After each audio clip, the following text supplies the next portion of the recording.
اگر خیلی اشیا از دستتون میفته زمین، اگر خیلی چیزا رو یادتون میره موقعی که دارین صحبت میکنین در موردش، اگه خیلی کلمات رو فراموش میکنین یا اینکه حواستون گاهی اوقات خیلی پرت میشه، این ویدیو رو از دست ندین، چون مطالب خیلی جالبی رو میخوام در این رابطه بهتون بگم. به نام خدا. سلام، من سانا زمینی هستم، متخصص سوجوک. با یک ویدیوی دیگه در رابطه با سوجوک تراپی در خدمتتون هستم عزیزان. امروز میخوام در مورد یک مبحثی باهاتون صحبت بکنم که خیلی از ماها رو درگیر خودش کرده. اگر دقت بکنیم گاهی اوقات احساس میکنیم که هر چیزی که دستمونه خیلی از دستمون میفته، یا اینکه حواسمون خیلی زود پرت میشه، داریم حرف میزنیم، حرف تو دهنمون فراموشمون میشه. یعنی وقتی که داریم صحبت میکنیم کلمات از ذهنمون میره، اسامی رو خیلی یادمون میره، یا اینکه وقتی که یه مطلبی رو میخونیم 2 دقیقه بعدش فراموشمون میشه. گاهی اوقات هر حرفی بهمون میزنن فراموشمون میشه. میخوایم ببینیم اینا رو چیکار بکنیم، چه کاری باید انجام بدیم تا اینکه این مطالب بیشتر تو ذهن ما بمونه. ببینین، کلا این که یه موقع‌هایی وسایل از دستتون میفته، دلیل اصلیش به خاطر سردی مغزه. یعنی انرژی مغزتون که باید انرژی داغی باشه کم شده و مغزتون سرد شده. در این موارد شما وقتی که هر کالایی تو دستتون هست از دستتون میفته، گاهی اوقات پاتون گیر میکنه، به جاهای مختلف دارین میافتین، یا اینکه خیلی وقتا فراموش میکنین مطلبی که میخواین به زبون بیارین، حتما باید این کاری که من میخوام در ادامه ویدیو بهتون میگم انجام بدین. گاهی اوقات هم هستش که توی صحبت کردنتون مواجه با مشکل میشین. دلیلش خیلی فرق میکنه با این مواردی که قبلش بهتون گفتم. اون مربوط میشه به سردی قلبتون. پس ما الان ببینید 2 تا مبحث جداگانه داریم. یه سری مطالب مربوط میشه به مغز، یه سری مطالب مربوط میشه به قلب. معمولا لکنت زبان یا بد صحبت کردن مربوط به انرژی قلب میشه. یعنی شما اگر حتی یک بچه‌ای داشته باشین که این بچه خیلی دیر به حرف میفته، بدونین که انرژی قلبش یه مقداری سرده، یعنی که گرمای قلبش کم شده و لازمه که شما گرمای بیشتری رو از قلبش بگیرید. اگر که توی سن بالاتر هستین و کاملا تونستین حرف بزنین، ولی گاهی اوقات میخواین حرف بزنین یه دفعه یهو احساس میکنین که مثلا به قول معروف ریپ میزنه، یعنی احساس میکنین که وقتی یه حرفی رو میخواین بزنین هی باید 2-3 بار تکرار بکنین تا اینکه اون کلمه‌ای که مورد نظرتون هست رو بگین. در این صورت گرمای قلبتون باید زیاد بشه. خب حالا این 2 تا مورد رو من با همدیگه بهتون گفتم، با همدیگه اصلا قاطیش نکنین، چون که میتونستم در مورد هر کدومش یک ویدیو جداگانه درست بکنم، ولی در خیلی از موارد من دیدم که افراد این 2 تا مورد رو با همدیگه یکی میگیرن و وقتی که مثلا لکنت زبون پیدا میکنن یا وقتی که یه جنسی از دستشون میفته، هر دوشو به یک دلیل میگیرن. من مخصوصا این 2 تا رو توی یک ویدیو آوردم که توی این ویدیو براتون توضیح بدم که هر کدوم از اینا دلیلش چیه و چجوری میشه درمان بشه. اگر که میخواین دلیلش رو بهتر بدونین و اینکه درمانش رو بدونین که به چه ترتیبی انجام میشه، همین الان ویدیوی منو لایک کنین، برای من کامنت بگذارین. کامنتاتون خیلی برای من انرژی خوبی رو میفرسته و من سعی میکنم همه کامنتاتون رو تا جایی که میشه بهتون جواب بدم و حتما اگر نکته‌ای هستش رو در نظر بگیرم توی درست کردن بقیه ویدیوها. همچنین اگر تا حالا کانال رو سابسکرایب نکردین سابسکرایب بکنین و از دوستان و همراهان ما باشین، چون که میتونم مطالب خیلی زیادی رو اینجا بهتون بگم که مطمئن باشین تو زندگی خیلی براتون موثر خواهد. میایم در مورد مبحث اول صحبت میکنیم. اول در مورد این که بهتون گفتم که گاهی اوقات وسایل که تو دستتون مدام از دستتون میاد. ببینید، این دلیلش دقیقاً سردی مغزه. سردی مغز یعنی انرژی سرما توی مغزتون کم شده. این مبحثش خیلی فرق میکنه با اون سردی مغزی که ما توی به سنتی داریم و گاهی اوقات میگن که طرف سودای مغزش زیاد شده، یا اینکه مثلا در مورد طب سنتی نظرهای مختلفی میدن. این الان مبحث ما مبحث سوجوکه. برای که بخواین این کارو بکنین، انرژی سردی و انرژی داغی رو به روی همدیگه قرار دارن و مغز هم مسئول انرژی داغی توی بدن هست.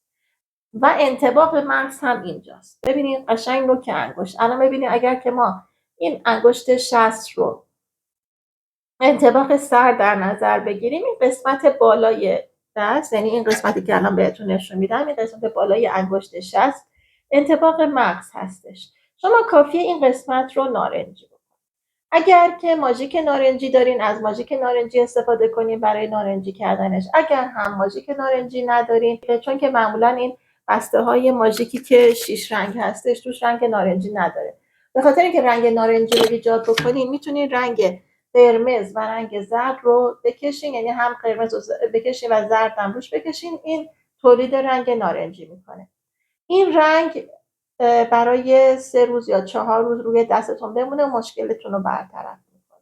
بیشتر از این نذارید بمونه، چون داغی زیاد مغز مشکل خاص دیگه ای توی بدن ایجاد میکنه. معمولا 3 روز یا 4 روز کافیه، مشکل برطرف میشه.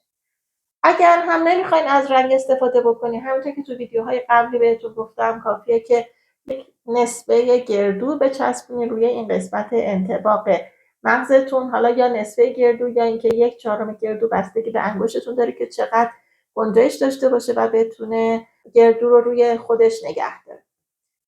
این کار باعث میشه که شما چند تا اتفاق خوب توی بدنتون بیفته. اولا که انرژی داغی توی بدنتون زیاد میشه، چون که مغز قراره که انرژی داغی رو توی بدن شما منتقل بکنه و خیلی از مشکلاتی که در اثر انرژی سرما توی بدن به وجود میاد بتونه برطرف بشه.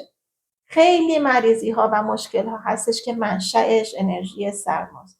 البته این دلیل بر این نیست که شما کلا باید سرما رو توی بدنتون از بین ببرین، چون که این انرژی ها همه باید در حال تعادل توی بدن باشن و هر کدومشون خیلی زیاد بشه یا خیلی کم بشه برای بدنتون مشکل ایجاد میکنه. پس بنابراین لازم نیست که انرژی سرما کاملا از بین بره، چون اگر کاملا از بین بره انرژی داغی تو بدن شما خیلی زیاد میشه و تبعاتش چیه؟ دچار سردرد میشین، دچار ریزش مو میشین، دچار داغی کبد میشین که باعث میشه که مدام عصبانی باشین و دچار خیلی مشکلات دیگه میشین، عدم رضایت از زندگی یا اینکه عقلتون زیاد درست کار نکنه، چون که ببینین کار کردن عقل و تفکر به انرژی سرما برمیگرده که من در این مورد هم بعداً بهتون کاملا توضیح میدم. کسانی که عقلشون خیلی خوب کار میکنه، انرژی سرما تو بدنشون در حالت تعادل قرار داره.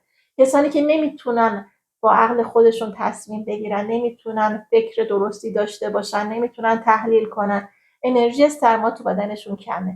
افرادی که زیادی احساسی هستن، مدام عاشق میشن، مدام کارهای احساسی نامناسبی انجام میدن که عقلی پشتش نیست، اینا انرژی سرما توی بدنشون کمه.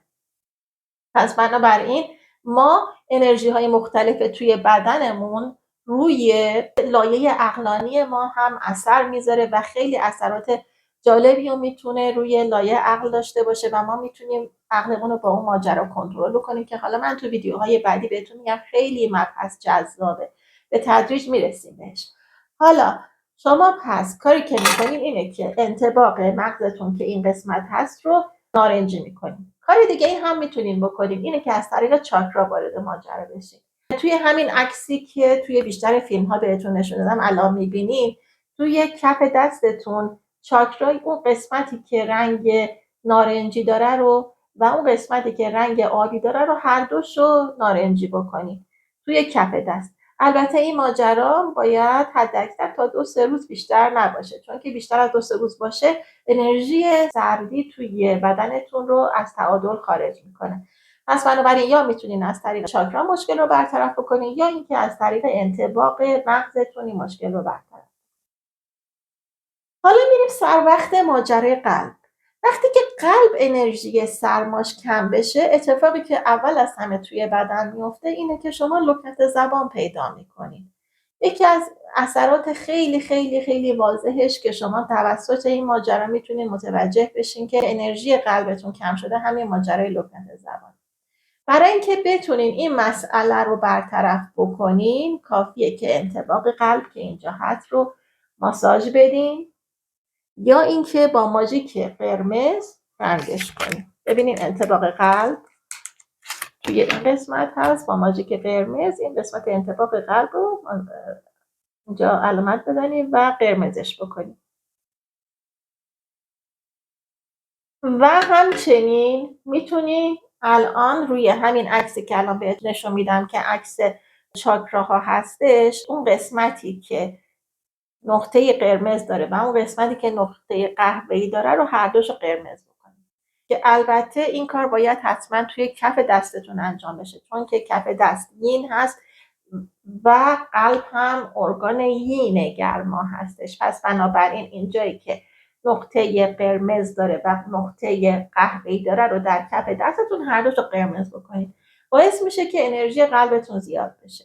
این هم 3 روز یا 4 روز بیشتر لازم نیست روی دستتون باشه. یه نکته هم خیلی مهمه که بهتون بگم و قبلا هم گفتم ولی گاهی اوقات میبینم توی کامنت ها دوستان از من میپرسن، اینه که وقتی که شما از رنگ درمانی استفاده میکنین بهترین حالتش و مؤثرترین حالتش وقتی هستش که روزه و هوا روشنه، یا حتی اگر شبه شما چراغ دارین و نوری به دستتون میتابه که اون رنگ مشخص بشه. بعضی از من میپرسن که میتونیم این کار رو شب تا صبح انجام بدیم. خب شب تا صبح اگر که اتاق شما تاریک باشه و شما در حال خواب باشین، دست شما متوجه اون رنگ نمیشه، به دلیل اینکه هیچ نوری ازش نمیگذره که به دست شما برسه. پس بنابراین بهتره که رنگ درمانی خودتون رو یا توی روز انجام بدین یا اگر هم توی شب هست چراغ باشه. و همینطور که قبلا بهتون گفتم بهتره که وقتی که میخوایم بخوابین هیچ نوری توی اتاقتون نباشه. پس بنابراین من توصیه نمی کنم که رنگ درمانی رو زیاد توی شب انجام بدین. یک سوال دیگه هم که از من میکنین اینه که معمولا بهتره که چند ساعت رنگ روی دست باشه. معمولا بهتره که حداقل 8 ساعت در روز رنگ روی دستتون باشه تا اثر خوب خودش رو داشته باشه. ویدیوی بعدی که من میخوام بگیرم به یک سری از سوالهای عمومی شما پاسخ دادم که اگر دوست داشته باشین اون ویدیو رو حتما ببینین، چون که خیلی از نکاتی که توی کامنت ها پرسیدین رو میخوام در موردش باهاتون صحبت بکنم. خیلی ممنون که این ویدیو رو تا اینجا با من همراهی کردین. تا ویدیوی بعدی شما رو به خدا میسپارم و حتما فراموش نکنین که برای تکمیل اطلاعاتتون این ویدیویی که لینکش رو اینجا براتون میذارم مربوط به انرژی قلب هستش توی بدن، حتما ببینین چون میتونه خیلی براتون مفید باشه. خیلی ممنون. تا ویدیوی آینده، خدا نگهدار.